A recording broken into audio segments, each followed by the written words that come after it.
నమస్తే తెలుగు న్యూస్కి స్వాగతం. ఒక వారం రోజుల వ్యవధిలో జరిగిన 2 సంఘటనల గురించి మాట్లాడాల్సిన అనివార్యమైన పరిస్థితి మన ముందుకు వచ్చింది. ఒకటి, జగన్మోహన్ రెడ్డి నాంపల్లి సిబిఐ కోర్టుకు వస్తున్న సందర్భంగా వెలసిన పోస్టర్లలో రప్ప రాజకీయం.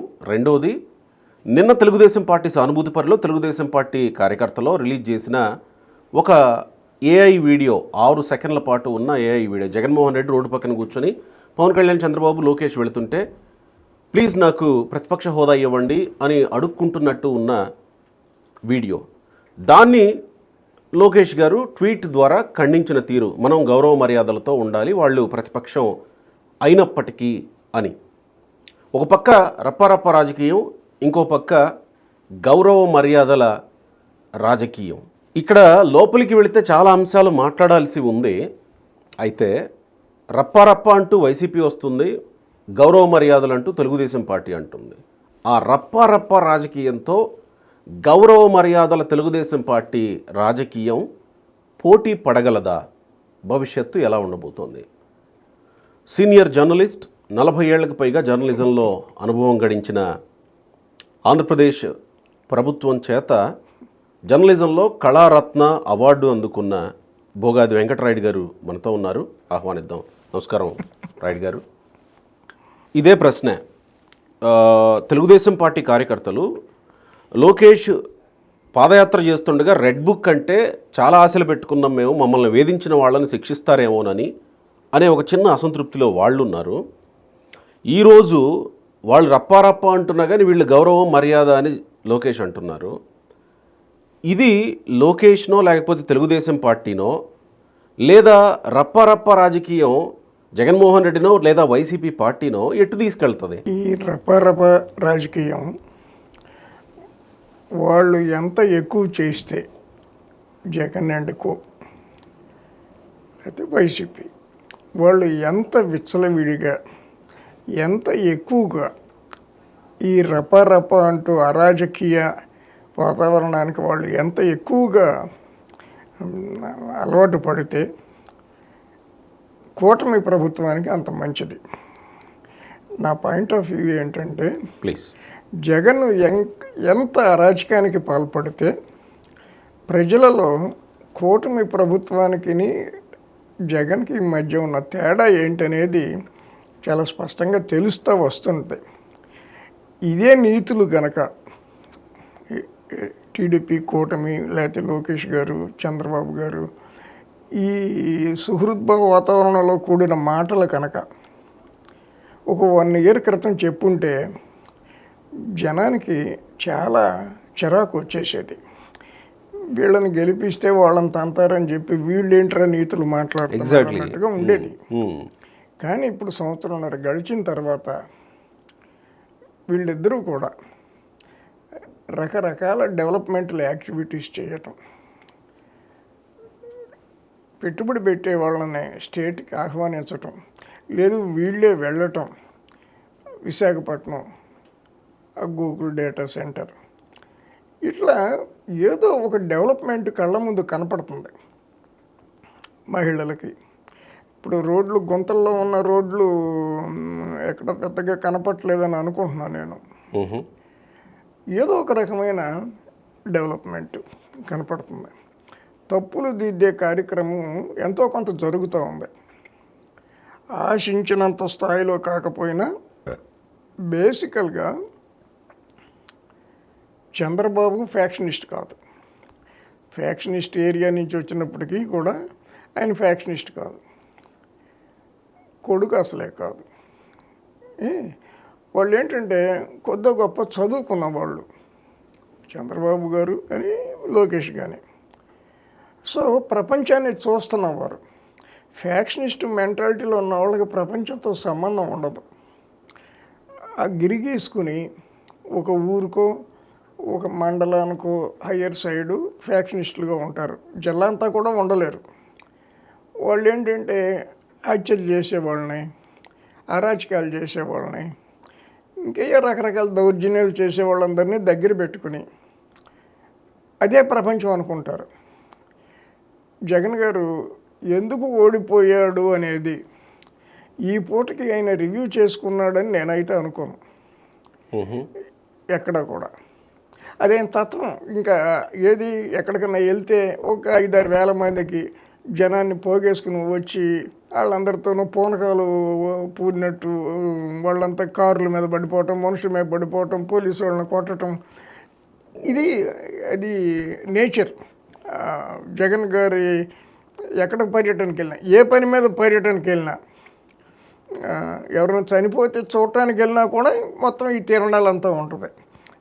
పవన్ కళ్యాణ్ గారు కూడా ఒకసారి కామెంట్ చేశాడు, ఆయన ఎవరో చనిపోయి తండ్రి చనిపోయి ఏడుస్తుంటే ఈయన వచ్చి నవ్వుతా మాట్లాడుతున్నాడు ఆయనతోనూ, మీ నాన్న పోయారా అని. ఇదేమి కల్చర్ అని అడిగాడు ఒకసారి, నేను ఎక్కడో విన్నా.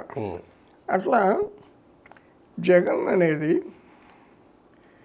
ఈ స్టేట్కి ఆయన పద్ధతులు మార్చుకోనంతకాలం ఒక నెససరీ ఈవిల్. ఇప్పుడు మనం సిగరెట్లు తాగితే క్యాన్సర్ వస్తుందని తెలుసు, కానీ సిగరెట్లు మానలేము. అట్లాగే ఈ జగన్ వల్ల సమాజానికి తలనొప్పే. కానీ ఆయన దగ్గర డబ్బు ఉంది. ఎంత డబ్బు ఉందంటే డబ్బు టు ది పవర్ ఆఫ్ డబ్బు. సో ఊరేగింపులు చేయటానికి, జనాన్ని పోగేయటానికి, రప్ప అని అరుపులు అరవటానికి, ఆయన పెట్టే నమస్కారాలు చూస్తే కూడా ఒక్కోసారి నవ్వు వస్తుంది. 2 చేతులు ఆకాశంలోకి ఎత్తి నమస్కారాలు పెట్టాల్సిన పనే ఉంది. Your leader. ఫార్మాలిటీగా నమస్కారం అండి అంటే సరిపోద్ది, ఒకసారి ఇట్లా తిరిగి అంటే కూడా సరిపోద్ది. ఆయన రిపీటెడ్గా ఆ 2 చేతులు పైకెట్టి గుండె కొట్టుకుంటున్నట్టు నిమిషానికి 20 సార్లు నమస్కారం పెట్టాల్సిన కల్చర్ అంటే ఏంటంటే that is all factionist mind. So ఆ ఫ్యాక్షనిస్ట్ మైండ్ ఎప్పుడు తెలిసింది జనానికి? ఆయన 2019లో గెలవటానికి ముందు తెలియలా. ఒక దీవి నుంచి భూమికి దిగి వచ్చిన ఒక అవతార పురుషుడులా కనపడ్డాడు ఆయన. రాజశేఖర రెడ్డి కొడుకు, మన సమస్యలన్నీ పరిష్కరిస్తారని. గెలిచిన తర్వాత కానీ అర్థం కాల వాట్ ఈజ్ జగన్మోహన్ రెడ్డి అని. అసలు తట్టుకోలేకపోయారు అతను రాను. అందుకని 11 సీట్లు వచ్చినాయి. ఎందుకు 11 సీట్లు వచ్చినాయి అని ఆయన ఎప్పుడు రివ్యూ చేసుకున్నట్టు నా భావం నాకైతే కలగల. ఆయన వచ్చే 3.5 ఏళ్ళు కూడా ద్విగుణీకృత ఉత్సాహంతో, అంటే ఇప్పుడు చేస్తున్న హడావుడికి ఇంకొక 2-3 రెట్లు ఎక్కువగా ఆయన రాష్ట్రం మీద పడిపోతాడు. ఈ జనం మరింతగా భయపడిపోతారు. ఒక్క చిన్న సబ్మిషన్ సార్, ఇక్కడే మీరు అన్నారు కదా ద్విగుణీకృతంగా రాష్ట్రం మీద పడిపోతారని. ఇదే విషయాన్ని ఆ రోజు నాంపల్లి కోర్టుకు వచ్చిన మరుసటి రోజు అనుకుంటా ఒక వ్యక్తి పోస్ట్ చేశారు, పేరు అక్కర్లేదు కానీ ఒక వ్యక్తి పోస్ట్ చేశారు, జగన్మోహన్ రెడ్డి ఇలానే రాష్ట్రం మీద పడిపోతాడు, జనాల్ని భయకంపితుల్ని చేసే ప్రయత్నం చేస్తాడు, ఈవెన్ తెలుగుదేశం పార్టీ కార్యకర్తల్ని కూడా. లోకేష్, చంద్రబాబు ఇలా గౌరవం మర్యాద అని మట్టసంగా కూర్చుని ఉంటే తెలుగుదేశం పార్టీ కార్యకర్తలు కూడా అక్కడేమో రప్పరప్ప అంటుంటే ఇక్కడేమో మట్టసంగా కూర్చోమంటున్నారు అని ముసుగుదాన్ని పడుకుంటారు. ఇక నెక్స్ట్ ఎలక్షన్స్లో వచ్చి పనిచేసేది ఎవరు అని ఒక తెలుగుదేశం పార్టీ సానుభూతి పరుడు పోస్ట్ చేస్తూ వచ్చాడు. మరి వీళ్ళు ఇక్కడ గౌరవం మర్యాద అని మట్టసంగా కూర్చుందాం అని అనడం వీళ్ళకి లాభించేదే అవుతుందా? ఖచ్చితంగా లాభించేదే అవుద్ది. ఎందుకు నేను అంచనా ఏంటంటే ఇప్పుడు 1.5 సంవత్సరం గవర్నమెంట్ వచ్చి, ఇంకా 1.5 సంవత్సరం కాలేదు, ఇంకొక నెల అట్లా అవుద్ది. మొదటి 3 సంవత్సరాలు డెవలప్మెంటు, గతంలో జరిగిన తప్పును దిద్దటం, పెట్టుబడుల ఆకర్షణ, ఇవన్నిటి మీద వీళ్ళిద్దరూ కూడా కాన్సన్ట్రేట్ చేస్తారు అని నేను అనుకుంటున్నా. ఓకే. ఎవరు? లోకేష్ గారు కానీ చంద్రబాబు గారు కానీ. చివరి 1.5 సంవత్సరంన్నర 2 సంవత్సరాలు ఈ కేసులో దొరికిన వాళ్ళందరినీ ఏం చేయాలో అది చేస్తారు. అంచేత ఇప్పుడు దృష్టి వాళ్ళ మీద లేదు అనేది యాంగిల్, రాష్ట్రం మీద ఉంది అనేదే యాంగిల్. ఇప్పుడు మీకు రోడ్డు మీద ఒక సంచి దొరికింది, అది తీసుకెళ్ళి పోలీస్ స్టేషన్లో ఇద్దాము, ఈ సంచి ఎవరితో కదా అని అనుకున్నారు. మీరు బయలుదేరి కొంచెం దూరం వెళ్ళేటప్పటికి అనుకోకుండా మీరు పోలీసులకు దొరికిపోయారు అనుకుందాం. మీ గుడ్ ఇంటెన్షన్ పోలీసు వాడు అర్థం చేసుకుంటాడా? మా స్టేషన్కి తీసుకొచ్చి ఇవ్వటానికే ఈయన వస్తున్నాడు అని అనుకుంటాడా? లేదుగా. ఈ సంచి తీసుకుని పారిపోతుంటే నేను పట్టుకున్నాను అనుకుంటాడు. ఇప్పుడు చంద్రబాబు గారిని కానీ లోకేష్ గారిని కానీ తెలుగుదేశం కార్యకర్తలు అదే అనుకుంటున్నారని అనుకుంటున్నా. వీళ్ళు మొదటి 3 సంవత్సరాలు వీళ్ళని అర్థమో అపార్థమో చేసుకోకుండా వాళ్ళని వదిలేస్తే దే విల్ డూ మిరకిల్స్ అనేది నా అంచనా. చివరి 1.5-2 సంవత్సరాలు what is Jagan, what is YCP, what are the cases, ఎక్కడున్నాయి, ఎక్కడున్నారు అన్నీ చూస్తారు అనేది నా యొక్క బేసిక్ అంచనా. తర్వాత 164 సీట్లు వచ్చినాయి. ఇప్పుడు మీరు చెప్పినట్టు కొన్ని సెక్షన్స్లో కొంచెం అసంతృప్తి ఉండి కొంచెం ఓటింగ్కి రాకపోవటం ఇట్లా జరిగితే ఒక 10-20 సీట్లు తగ్గినాయి అనుకున్నా కూడా దండగేమీ లేదు. ఇంకోటి ఏంటంటే 40% జగన్ గారికి వచ్చినాయి మొన్న. ఏది ఎంత ఆయన మీద వ్యతిరేకత వ్యక్తం చేయనో 40% ఓట్లు వచ్చినాయి. అంతకుమించి వస్తాయని నేనేం అనుకోవట్లా. బేసికల్గా 40% ఓట్లతో అధికారంలోకి ఎవరు రావటం కుదరదు ఈ రోజుల్లో. First point. రెండోది ఏంటంటే కూటమికి ఇప్పుడు 56% ఎంతో వచ్చినాయి.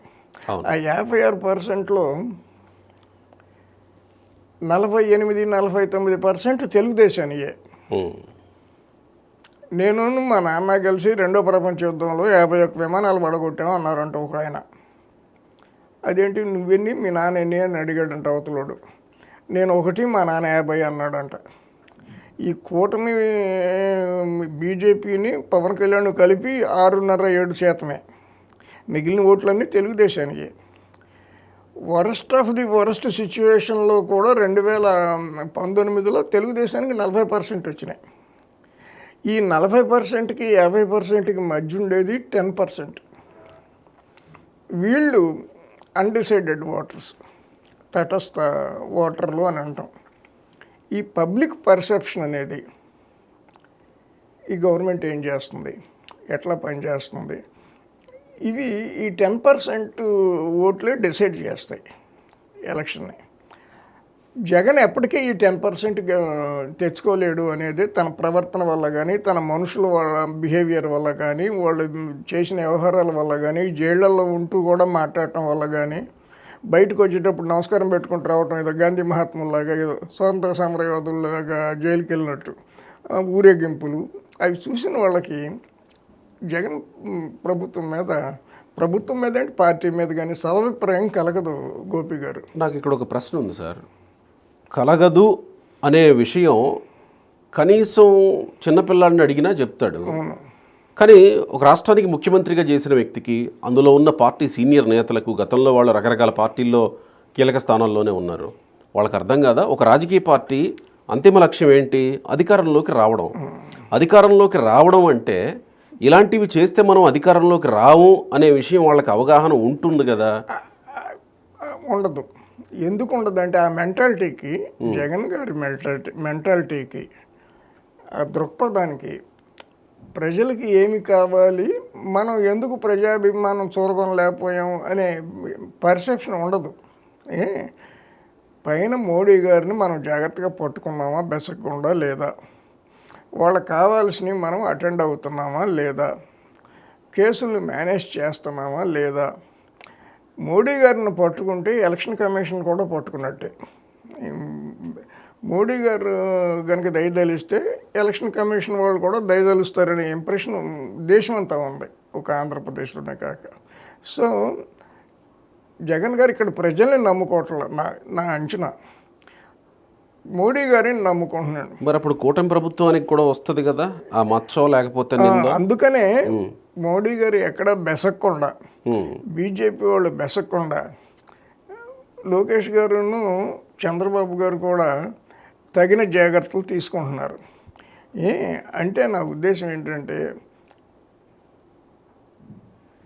తెలుగుదేశం లేకుండా ఇవాళ మోడీ గారు కేంద్రంలో పరిపాలన నడపడం చాలా కష్టం. 20 సీట్లు 22 సీట్లు ఎన్నో ఉన్నాయి కదా. అంచేత మోడీ గారు గతంలో లాగా చంద్రబాబు గారిని తోలనాడే పరిస్థితి ఇప్పుడు ఉండదు. ఒకటి, చంద్రబాబు గారిని వదిలేసుకోవటం అంటే Modi at his own peril, ఆయన గొయ్యి ఆయన తవ్వుకున్న దాంతో సమానం. ఇట్లా అన్నీ కూడా దేవుడు ఏం చేశాడంటే ఇంటర్లాకింగ్ వేసేసాడనమాట, రైలు పట్టాలకు వేసినట్టు. ఒకళ్ళని వదిలి ఒకళ్ళు వెళ్ళటానికి లేని పరిస్థితి పెట్టేశాడు. సో చంద్రబాబు గారు కానీ లోకేష్ గారు కానీ సందర్భం వచ్చినప్పుడల్లా మోడీ గారి గుణగణాలని అమితంగా ప్రస్తావిస్తూ ప్రశంసిస్తూ అక్కడి నుంచి కావాల్సినవి తెచ్చుకుంటూ రాజకీయంగా కావాల్సిన మద్దతు ఆయనకి ఇస్తూ అసలు పుటకరీత్యా చంద్రబాబు గారు మోడీ గారు చిన్నప్పటి నుంచి స్నేహితులుగా పెరిగారన్న ఇంప్రెషన్గా రాజకీయం నడుస్తుంది. అది రాష్ట్రానికి మంచిది. అక్కడ ఏమాత్రం ఖాళీ వచ్చినా దాంట్లో దూరటానికి జగన్ రెడీగా వేచి ఉన్నాడు. ఎగ్జాక్ట్లీ. అయితే గతంలో ఒక ప్రెస్ మీట్లో మాట్లాడుతూ జగన్మోహన్ రెడ్డి తను ఒక ఆశాభావం వ్యక్తం చేశాడు. ఏంటి, 1985లో ఎమర్జెన్సీ వచ్చిన తర్వాత ఇందిరాగాంధీ ఓడిపోయింది 87లో జరిగిన ఎన్నికల్లో. సారీ 77లో జరిగిన ఎన్నికల్లో, 75-77లో జరిగిన ఎన్నికల్లో, 77లో జరిగిన ఎన్నికల్లో ఓడిపోయింది. అప్పుడు కూటమి పార్టీలు అధికారంలోకి వచ్చాయి, కూటమి వ్యక్తులు ప్రధానంగా ఉన్నారు. 4 రోజుల్లో పడిపోయింది ఆ గవర్నమెంట్. ఎగ్జాక్ట్లీ. కూటమిలో వచ్చిన దీనివల్ల పడిపోయింది. తర్వాత ఇందిరాగాంధీ బంపర్ మెజారిటీతో గెలిచారు.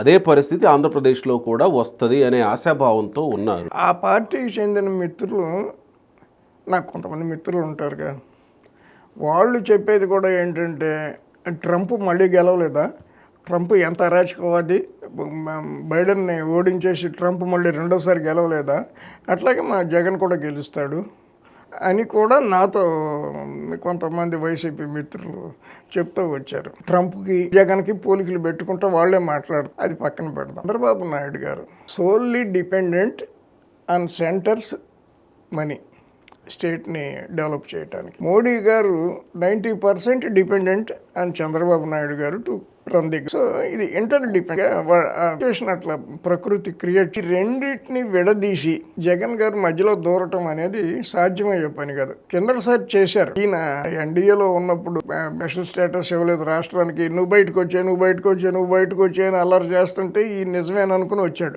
లటక్కన ఆయన దూరిపోయాడు అక్కడ ఖాళీ లేకుండా. ఆ అనుభవంతో చంద్రబాబు నాయుడు గారు ఈసారి వీసమెత్త ఖాళీ కూడా వదలటం లేదు, అసలు గ్యాప్ రానివ్వట్లేదు. దట్ ఈస్ ది రాష్ట్రానికి శ్రీరామ రక్ష.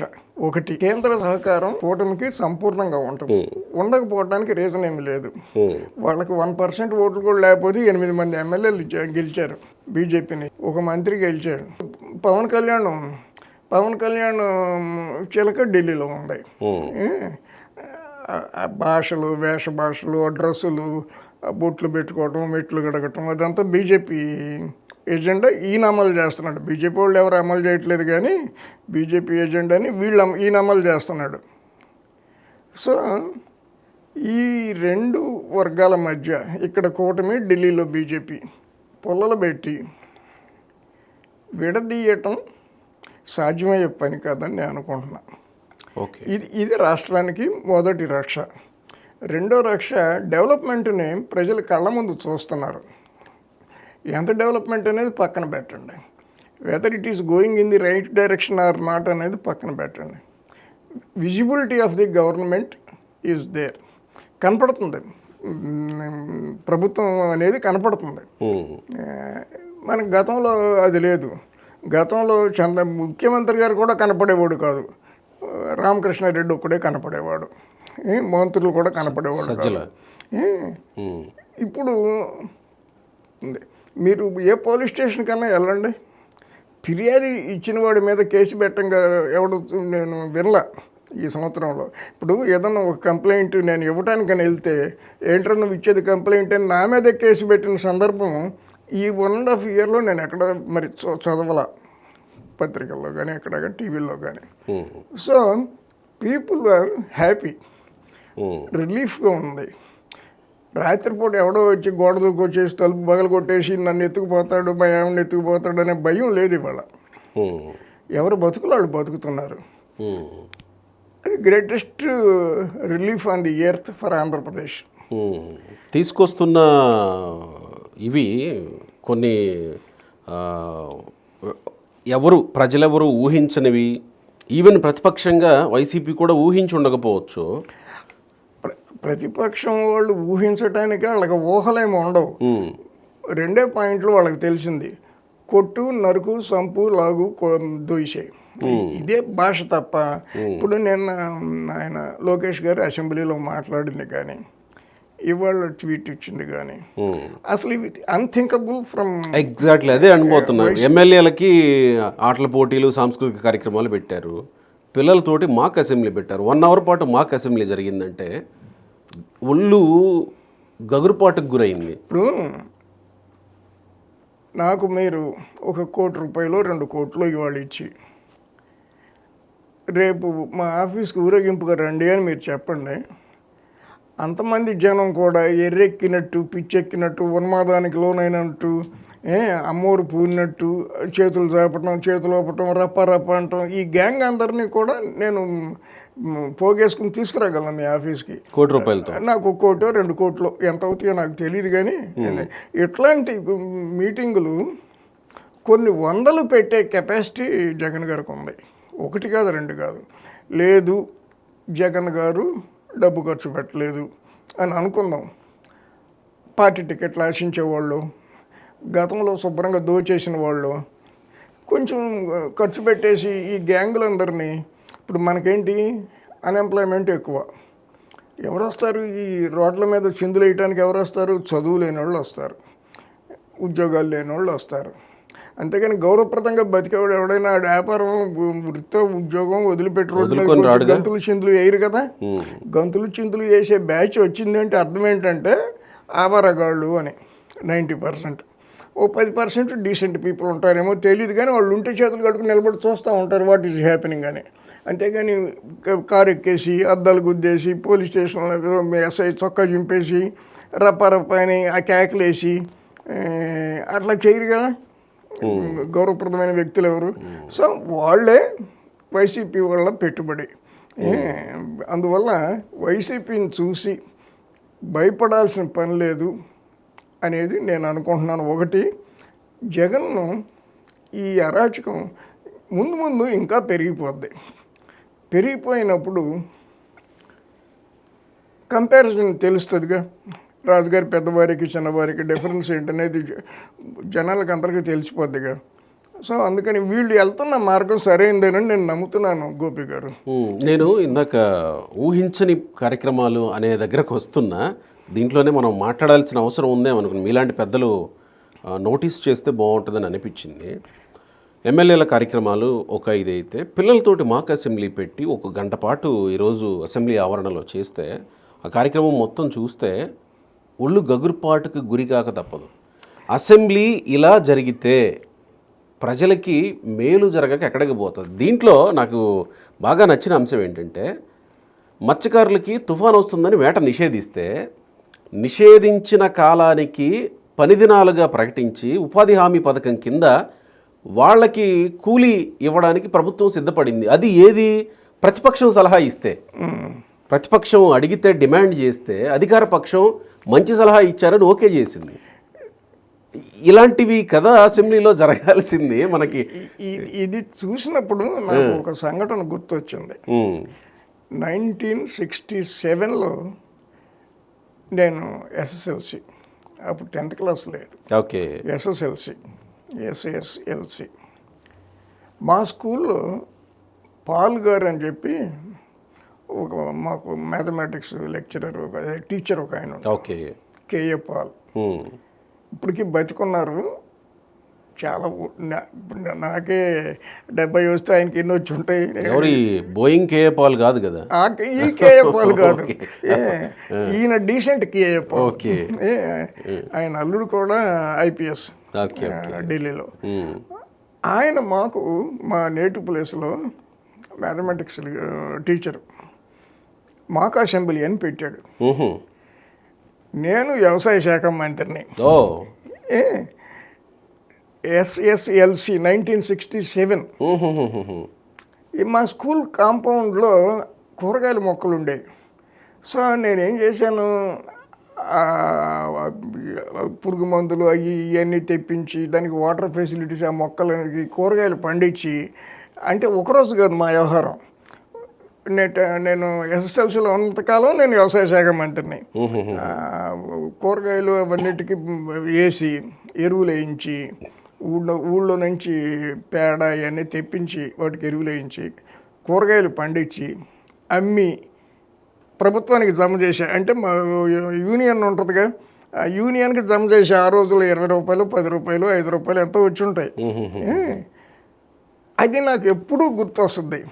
స్టూడెంట్స్కి ఇట్లాంటి కార్యక్రమాలు చేస్తే బాగుంటుంది, కానీ మన నాయకులకి అంత తీరిక ఎక్కడుంది, అంతా cash and carry running metro అన్నట్టుగా ఉంటుంది కదా వీళ్ళ వ్యవహారాలు.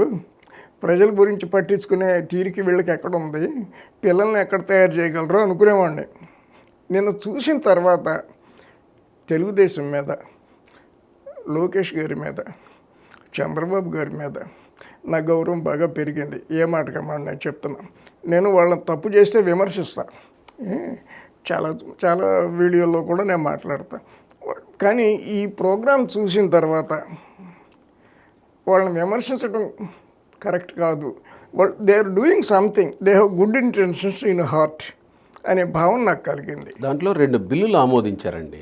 ఒకటి విద్యార్థులు సోషల్ మీడియా నియంత్రణ చట్టం, 2 విద్యార్థులు పర్యావరణ పరిరక్షణ చట్టం. అవి కదా పిల్లలకి. మేము చదువుకునే రోజుల్లో ఇన్ని సమస్యలు, ఇంత కాంప్లికేషన్స్ లేవు కాబట్టి అప్పుడేంటి కూరగాయలు పండించటం, లేకపోతే డ్రిల్ సరిగ్గా చేయించటం, క్రీడల శాఖ మంత్రి పని, వాలీబాల్ నెట్ ఎక్కడ ఉందో చూడటం, బ్యాడ్మింటన్ కోర్టు ఎక్కడ ఉందో సరిగ్గా ఉందో లేదు, ఇవి మా రోజుల్లో. కానీ మేము 1 year పాటు ఆ పోర్ట్ఫోలియోలు నిర్వహిస్తుంటే నాకు చాలా, అప్పుడు ఆ రోజుల్లో నాకు చాలా ప్రైడ్ ఫీల్ అయ్యేవాడిని. నేను అవుతుంటే ప్రతిపక్షం ఒకళ్ళు ఉంటారుగా, వీడు వ్యవసాయ శాఖ మంత్రి ఎరువుల్లో తినేశాడు, క్రిమికి ఆ మందుల్లో తినేశాడు అని వాడు చెప్తా ఉండేవాళ్ళు మీటింగ్లో. చెప్తే నేను తీవ్రంగా ఖండిస్తూ ఉండేవాడిని. చాలా అద్భుతమైన అనుభవం. అయితే చివరిలో ఇంట్రెస్టింగ్ అనిపించిన విషయం ఏంటంటే సార్, లోకేష్ గారు ప్రసంగంలో తర్వాత మాట్లాడారు. అందరూ సభను జరిగిన దీన్ని కార్యక్రమాన్ని ఉద్దేశిస్తూ మాట్లాడుతూ లోకేష్ గారు మాట్లాడారు చివరిలో, మీలో ఎంతమంది డాక్టర్లు కావాలనుకుంటున్నారు? ఆ వచ్చిన 175 కొంతమంది చేతులు ఎత్తారు. ఎంతమంది ఇంజనీర్లు కావాలనుకుంటే కొంతమంది చేతులు ఎత్తారు. ఎవరు ఐపీఎస్లు, ఎంతమంది ఐఏఎస్లు కావాలనుకుంటున్నారంటే ఎక్కువ మంది చేతులు ఎత్తారు. ఎవరు రాజకీయ నాయకులు కావాలనుకుంటున్నారని చివరిగా అడిగారు. 5 మంది చేతులు ఎత్తారండి. నేను ఆ గ్యాదరింగ్లో ఉంటే నేను కూడా ఎత్తేవాడిని కాదు రాజకీయ నాయకుడు కావాలంటే. ఇంకా జర్నలిస్ట్ అవుతారా అని అడిగితే నేను చేయెత్తేవాడినేమో, కానీ రాజకీయ నాయకులు అవుతారంటే నేను చేయెత్తేవాడిని కాదు. ఎందుకంటే ఇవాళ సమాజంలో రాజకీయ నాయకులు అంటే గౌరవభావం ఎందుకు లేదు అంటే, కొడాలి నాని ఎగ్జాంపుల్. రాజకీయ నాయకులు గుడివేళ్ళలో ఎక్కువ రోళ్ళని పిలిచి ఎరా బాబు రాజకీయాల్లో చేరుతామంటే ఏం చేస్తారు? ఎక్కడి నుంచి వచ్చాడు కొడాలి నాని, వీళ్ళంతా మొత్తం, ఇతను ఎవరు ఇప్పుడు జైల్లో ఉన్నాడు చాలామంది, వీళ్ళంతా బయట రిఫ్రాఫ్ గ్యాంగ్. వాళ్ళకు ఒక పార్టీ దొరికింది. ఆ నాయకుడు ఎట్లాంటి వాడు, ఇట్లాంటి వాళ్ళు కావాల్సిన నాయకుడు ఆ నాయకుడు. సో వీళ్ళంతా కలిసి జనం నమ్మారు, ఓట్లు వేశారు, గెలిచారు, అధికారంలోకి వచ్చారు. అందుకే ఆ మధ్య సత్యకుమార్ ఏమన్నాడంటే ఇది క్లెప్టోక్రసీ అన్నాడు. ఇది డెమోక్రాటిక్ సెటప్ కాదు, క్లెప్టోక్రటిక్ సెటప్ అన్నాడు.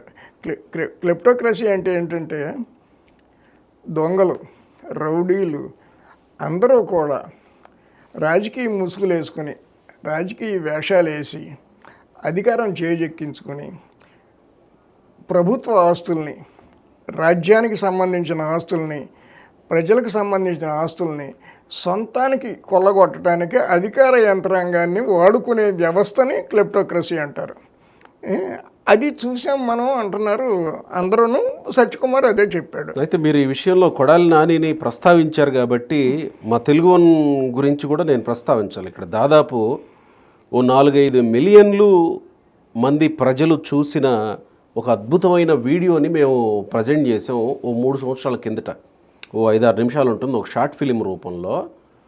రాజకీయ నాయకులు తిట్టుకునే తిట్లను చూసి ఇంట్లో పిల్లలు ఎలా తయారవుతున్నారు అనే కాన్సెప్ట్ తోటి ఒక 5-6 నిమిషాల short film Telugu one present చేసింది.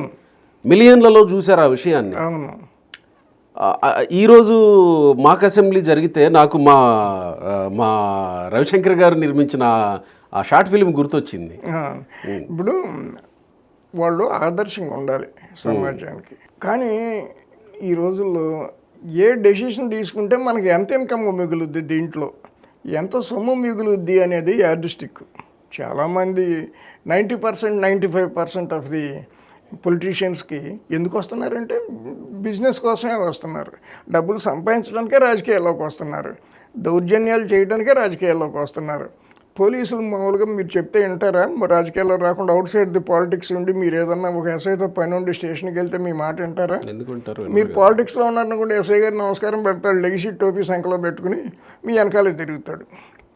దట్ ఈస్ ది ఇవాళ మనం అక్కడికి వచ్చి ఈ 175 మందిలో 5 మందే రాజకీయ నాయకులు అవుతామని చేతులు ఎత్తడానికి కారణం ఏంటంటే మేము చదువుకుంటాం కానీ రాజకీయంలోకి రాము. ఇది రాజకీయం అనేది ఒక అరాచక వ్యవస్థ, వాళ్ళ మీద ఏ గౌరవం లేదు అనేది పిల్లలకు కూడా అర్థమైందంటే తెలిసిపోయింది. పెద్దవాళ్ళకి ఎంత అర్థమై ఉంటుంది. కానీ మార్గం లేదు. ఇప్పుడు మీరు సింగపూర్ వెళ్ళండి, లేకపోతే లండన్ వెళ్ళండి, లేకపోతే మలేషియా వెళ్ళండి, ఇవన్నీ డెవలప్డ్ కంట్రీ. మీరు రోడ్డు ఒక క్యాబ్ తీసుకుని కానీ రోజంతా తిరగండి, ఆ ప్రైమ్ మినిస్టర్ ఫోటో అనేది కానీ వాడి ఫోటో పేరు కానీ మీకు ఎక్కడా కనపడదు. మంత్రులు ఎవరో తెలవదు, అసలు రోడ్డు మీద పోలీస్ కనపడదు. మీరు మొత్తం సిటీ అంతా తిరగండి, హార్న్ వినపడదు. అలా పోల్చుకోవాలంటే చాలా పోల్చుకోవాలి. అంటే నేను చెప్పినది ఏంటంటే మనది ఒక అనాగరిక సమాజం. బేసికల్గా ఆ అనాగరిక సమాజంలో కొద్ది గొప్ప నాగరికత ప్రదర్శిస్తున్న వాళ్ళు చంద్రబాబు నాయుడును. ఇప్పుడు లోకేష్ కూడా ఎందుకు ఈ రకంగా వచ్చాడు అంటే ఇంత సఫిస్టికేటెడ్గా, ఇంత పాలిష్డ్గా, ఇంత డీసెంట్గా ఆయన ఎందుకు మాట్లాడుతున్నాడు అని నేను అనుకుంటున్నానంటే ఎలక్షన్ ముందున్న లోకేష్ ఇప్పుడు లోకేష్ ఒకటి కాదు, బోత్ ఆర్ డిఫరెంట్. అప్పుడేంటి మా నాన్న మంచోడు కానీ నేను కాదు, చర్మం తీస్తాను, తొక్క ఒలుస్తాను, ఇదిగో పుస్తకం, మీ అందరి జాతకాలు దీంట్లో ఉన్నాయి. అధికారంలో ఒక 3 డైలాగులు బాగా చెప్పేవాడు. ఎన్టీఆర్ దేవుడు, చంద్రబాబు రాముడు, నేను మూర్ఖుణ్ణి అని చెప్పాను. సో జనం అట్లా ట్యూన్ అయిపోయారు ఆ భాషకి. కానీ అధికారంలోకి వచ్చిన తర్వాత చంద్రబాబు మైండ్ సెట్ ఇతను పుణికిపుచ్చుకుని ఎవరితో మాట్లాడుతున్నాడు? మోడీ గారితో మాట్లాడుతున్నాడు. ఫ్యామిలీతో వెళ్ళి మోడీ గారి ఆతిథ్యం స్వీకరిస్తున్నాడు. అమెరికా వెళ్తున్నాడు, పెద్ద పెద్ద వాళ్ళతో మాట్లాడుతున్నాడు, బిల్ గేట్స్తో మాట్లాడాడు. అట్లా చాలా. లేకపోతే టీసీఎస్ చంద్రశేఖర్ చైర్మన్, చంద్రశేఖర్ని ఎవరికైనా ఇంటర్వ్యూ ఇస్తాడు, ముఖ్యమంత్రి అయినా మంత్రి అయినా అసలు కేరేజ్ ఆట అతనికి స్థాయికి. లోకేష్ వాళ్ళతో మాట్లాడుతున్నాడు. లేకపోతే ఇంకా చాలామందితో, గూగుల్ సీఈఓలతో మాట్లాడి నువ్వు ఎంత పాలిష్డ్గా బిహేవ్ చేస్తే వాళ్ళ దగ్గరికి వెళ్ళి మాట్లాడగలవు. కరెక్ట్. సో నీ మానసిక స్థితి చాలా పెరిగింది. ఓహో ఆ భాష కాదు మన రాష్ట్రానికి కావాల్సింది, నేను పద్ధతిగా ఉండాలి, పాలిష్డ్గా ఎదగాలి నేను అనే భావానికి ఆయన ట్రాన్స్ఫార్మ్ అయ్యాడని నేను అనుకుంటున్నాను. చిన్న విషయం కాదు. కేటీఆర్తో మీరు చాలామందిని ఆయన్ని పోల్చారు. కేటీఆర్ ఎలక్షన్స్ ముందు ఎట్లా ఉన్నాడో ఇప్పటికి అట్లాగే ఉన్నాడు, మార్పు ఏమీ లేదు ఆయనలో. అప్పుడు అధికారం అనుభవించాడు, ఇప్పుడు పరితాపిస్తున్నాడు అధికారం కోసం తప్ప మెంటల్ పిక్చర్లో నాకేమి తేడా కనపట్ల. కానీ లోకేష్ గారిలో చాలా తేడా కనపడుతుంది నాకు, మామూలు తేడా కాదు. అట్లా ఉంటేనే తప్ప చంద్రబాబు గారి దగ్గరికి గెటాన్ అవ్వలేడు అనేది నా యొక్క ఇంప్రెషన్. అందువల్ల జగన్ నుంచి రాష్ట్రానికి భవిష్యత్తులో ప్రమాదం ఉంటుంది అని నేను అనుకోను. ఇవన్నీ మామూలే, మీరు రప్ప రప్ప అంటాం, గంతులు వేయటం, సిందులు వేయటం, బూతులు తిట్టడం. అంటే ప్రమాదం అంటే ఏంటి? మీ అధికారంలోకి వస్తాడు అని నేను అనుకోవట్లేదు. ప్రమాదం అంటే అధికారంలోకి రావడం? అధికారంలో రావడం అంటే ఇంకా రాష్ట్రం పోయినట్టే లెక్క. ఆ ప్రమాదం ఉంటుందని నేనైతే అనుకోవట్లేదు. థ్యాంక్ యూ అండి, నమస్కారం.